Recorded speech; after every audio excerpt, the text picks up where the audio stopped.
listened to the Empress Dowager's inner grumble. She said, "I have 400 million people, and every single person relies on my judgment alone. Although I have military officials who can discuss things with me, they only say a few words when it's trivial. When it comes to major matters, it's still up to me to decide. What does the emperor even know?"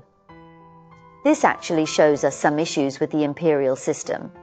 In this book, I'm admiring Der Ling as I read along. Her memory is truly astounding. Around Empress Dowager Cixi, so much happens in a day, it's like 1,000 threads, yet she managed to record it all. The second chapter of this book is about the Empress Dowager's new favorite toy, trains. During the Qingming Festival of 1903, Cixi decreed that she would travel by train to the Eastern Mausoleum in Hebei, now known as the Qing Dongling. But the journey from the Forbidden City to Hebei was quite far, and Cixi knew a sedan chair wouldn't suffice. Coincidentally, she had previously purchased a royal train from a foreign railway company at an exorbitant price. The Empress Dowager decided to use this grand toy to travel to the Eastern Mausoleum. This railway is now known as the Gaoyi Railway, and can be considered China's first self-built railway, engineered by the famous Zhan Tianyu. Upon issuing this decree, the ministers were in an uproar. In the 20 days before departure, memorials opposing the journey piled up like snowflakes in Cixi's hands. They argued the train was too dangerous, she should not risk traveling, especially considering her age and the weight of her responsibilities. Cixi was furious upon reading these and tore them to shreds, tossing them aside, exclaiming, "I fear no danger, and who are they to say I'm old?" The more they spoke, the angrier she got, calling them a bunch of fools, not understanding that wherever she goes, the court follows. How did I end up with such a bunch of fools? Indeed, it becomes apparent that Cixi was surrounded by a group of extremely conservative, narrow-minded individuals who were resistant to embracing new ideas. So, Cixi was determined. Nothing could stop this journey, but the complexity of it was beyond imagination. Every courtier, eunuch, palace maid, and various items needed special accommodations for travel. Cixi's special train consisted of 16 carriages. How were they allocated? 4 carriages were for the imperial kitchen, 1 for Cixi's sedan chair, 1 for her clothes, 1 for her room and office combined, 1 for the emperor, 1 for the palace ladies, 1 for the courtiers, 1 for eunuch Li Lianying himself, showing his immense power, 1 for the empress and consort Jin, and 1 for miscellaneous items. You'd think that's it, but there were also the staff. Over 1,000 eunuchs and railway workers crammed into the remaining carriages, making it more crowded than even the Spring Festival travel rush. This illustrates how vastly different the circumstances were based on one's status and class. Because they were traveling with Cixi, these staff members couldn't sit at all. They usually stood while operating the train, and when it came time to eat or rest, they could only squat or kneel. Sleeping. They couldn't sleep higher than Cixi's bed, so they lay on the floor. It was incredibly tough. Next, a major task was to paint all 16 carriages in the imperial family's exclusive color, yellow. In the last Emperor Puyi's memoir, From Emperor to Citizen, he also talked about the imperial obsession with colors. Puyi said, "When I think back to my childhood, a yellowish hue comes to mind.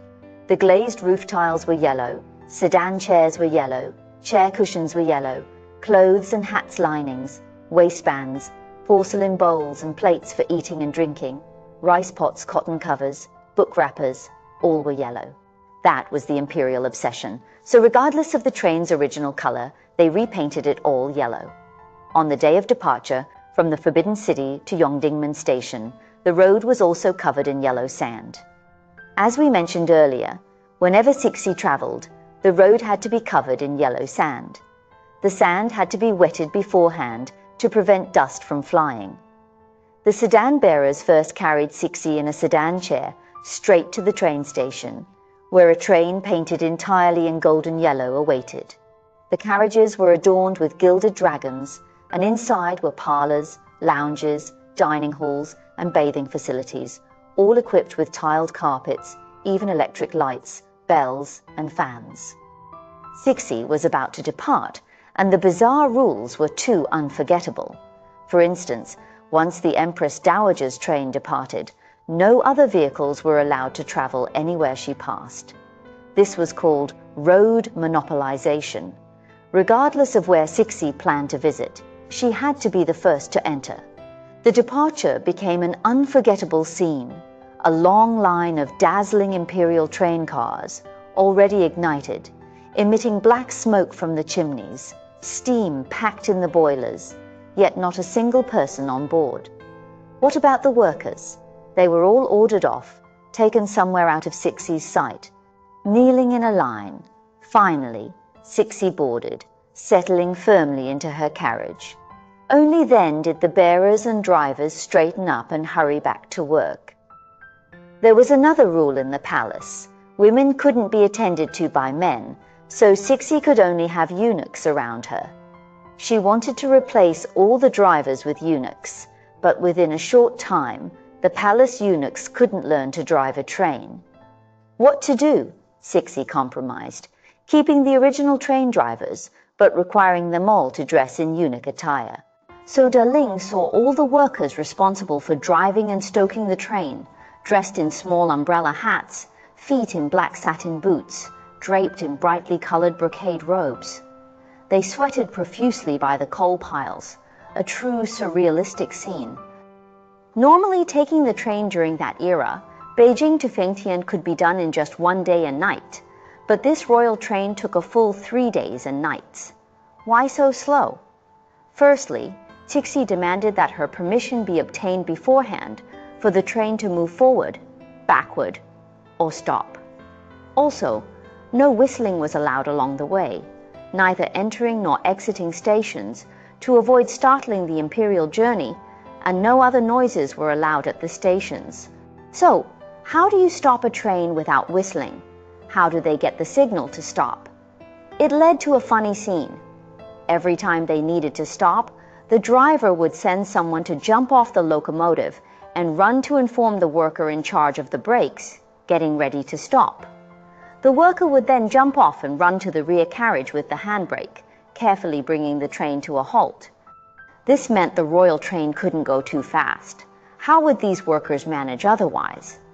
So, the speed of this royal train always hovered around 15 to 20 miles per hour, slower than riding a bike or a horse. But despite its leisurely pace, it was still a train. Cixi was always curious about new things. She was curious about cameras and loved hearing from Ling about her experiences in France and Japan. It was her first time riding a train, and she was eager to learn about how it worked.